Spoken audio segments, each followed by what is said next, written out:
앵커 브리핑 시작하겠습니다. 올해 1월 들어서 52주 신저가가 속출했던 섹터가 있었으니 그건 바로 K배터리 2차 전지 관련주였습니다. 그런데요, 지난주 금요일이었어요. 이 드라마틱한 반등세를 보이면서 많은 투자자분들 그리고 증권사 전문가분들도 이제 본격적인 반등이 시작된 건가라는 의문을 갖기 시작했거든요. 그래서 제가 이래저래 좀 알아봤는데 그 중에 한병화 유진투자증권 연구원의 말이 인상적이어서 오늘 글을 토대로 해서 좀 전해드릴 내용이 있습니다. 함께 얘기를 해볼게요. 일단 결론적으로 말씀드리면 K배터리 관련주는요. 지금 매도할 때는 아니다. 지금은 저평가된 종목을 잘 골라서 저점 매수할 때이다. 이렇게 결론을 맺고 시작을 해보면 좋을 것 같고요. 그러면 수많은 배터리 관련주 중에 딱 하나를 고르라면 뭐를 고를까 당연히 궁금하잖아요.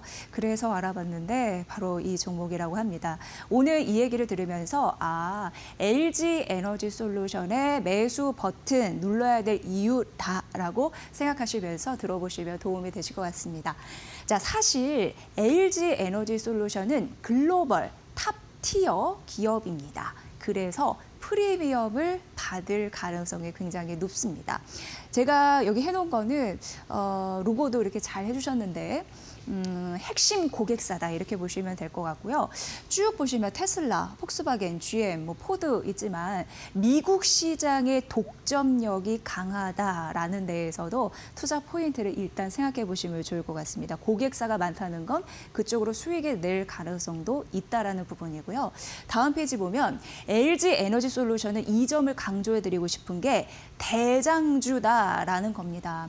그래서 2차 전지 관련주가 참 작년만 하더라도 전기차 캐즘 실적 악화에 대한 얘기 너무 많이 한 것 같거든요. 그래서 주가도 관련주들이 폭락이 됐던 흐름들이 있었습니다. 마음 아픈 투자자분들도 많았는데 근데 여기 딱 보시면 느낌 아시겠지만 LG 에너지 솔루션은 대장주였기 때문에 여타 다른 종목 대비해서 낙폭이 적었습니다. 그 얘기를 하고 싶어서 차트를 또 갖고 왔고요. LG 에너지 솔루션 외에 삼성 SDI는 3일에 신저가, 52주 신저가 갔었고 포스코홀딩스와 에코프로비엠은 1월 2일에 신저가를 갔었고 그래서 제가 여기 한편에 정리를 해놨습니다. 다만 LG 에너지 솔루션은 작년 8월이었어요. 52주 신저가를 간 이후에 10월 52주 신고가 갔거든요. 그때가 44만 원 선 위에서 움직였고요. 현재는 LG 에너지 솔루션 금요일에 이어서 오늘도 오르면서 한 36만 원대에 있습니다. 그리고 한 가지 더 말씀드릴 게 LG 에너지 솔루션이 대장주라고 했잖아요. 우리가 오래 생각할 부분이 있습니다. 일단 전기차 캐즘을 극복하고 전기차 업황이 반등할 때 드라마틱한 반등의 폭을 보일 가능성이 높은 K배터리주는 대장주인 LG 에너지 솔루션이다라는 거죠. 연구원의 말을 들어보니까 시가총액이 무거운 종목일수록 그 확률이 높다고 하니까 대장주의 면목 그때 조금 더 나타나지 않을까라는 생각을 하게 됐습니다. 참고해 보시면 될 것 같고요. 자, 그럼 실적이 어떨까 좀 물어봤습니다. 물어보니까 작년 대비해서 올해는 개선될 가능성이 있다라고 합니다. 단, 제가 여기에서 이 말씀 좀 드릴게요. 일단 4분기 실적은요, 최악의 성적표를 받아들 가능성이 굉장히 높습니다. 그래서 그 밴드 하단과 상단을 제가 좀 적어놨고 참고해 보시면 될 것 같고요. 하지만 올해 같은 경우에는 달라요. 실적이 회복될 것이다라는 부분인데 왜냐하면 이제 내년 같은 경우에 중저가 배터리 양산이 이제 본격화될 것이다라는 부분이 있고요. 올해 그 대규모 수주 사이클도 일정 부분 기대가 됩니다. 그래서 본격적으로 실적이 회복될 가능성, 그 구간을 잘 누려보시라라는 부분 말씀드리고요.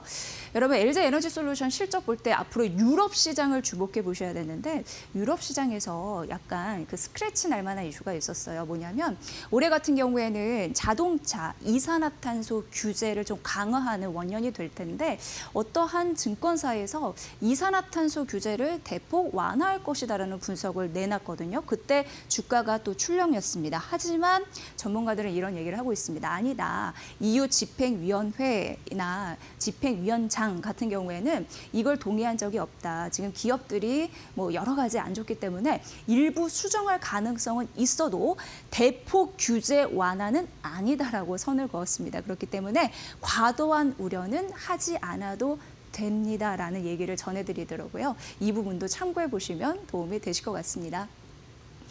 자, LG 엔솔 새해 전략은 ESS 에너지 저장 장치에 집중되고 있다고 하는데 사실 전기차 시장과 대비하면요. ESS 섹터는 10에서 20%밖에 비중이 차지하지 않는다고 합니다.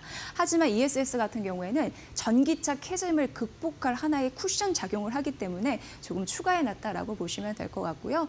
지금 LG 에너지 솔루션이 북미에서 수주를 대규모로 늘리고 있는 상황이고 테슬라 같은 경우에도 ESS 사업부 같은 경우에 작년이었죠. 벌써 2023년 대비 100% 성장했습니다. 앞으로 이쪽에서도 먹을거리는 상당하겠네라는 점 좀 챙겨드릴 거고요. 그리고 LG 에너지 솔루션 이 부분 앞으로 기사화 많이 될 거고 여러분도 들으실 것 같은데 최대 2조 원의 회사채를 발행을 합니다. 이 부분도 제가 궁금해서 물어봤거든요. 일단 다음 달 6일입니다. 기관의 수요 예측 이후에 그 성적 보고 나서 발행할 예정인데 14일에 발행 예정이거든요.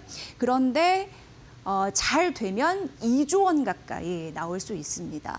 하지만 이게 주가에 영향력이 있을까요? 라고 물어보니까 사실 기업이 R&D 할 때 차입과 증여 이런 부분 증자가 있는데 이거는 그냥 차입인 경우고 일단 경상적인 거라고 합니다. 이례적인 일이 아니기 때문에 주가에 큰 영향은 없겠다라고 하니까 잘 챙겨보시라라는 의미에서 이 회사채 이슈까지 정리를 해드렸습니다. 자, 지금 K배터리 관련주가 많이 저렴하다라는 부분에서 주가 전략 우위에 갈 수도 있는 상황이거든요. 그럴 때 여러분 만약 쇼핑하실 때 LG 에너지 솔루션 한번 볼 여지가 분명히 있습니다. 그래서 이 부분을 여러분께 좀 오늘 소개해 드리도록 하겠습니다. 기억해 주세요. 앵커 브리핑 시간이었습니다.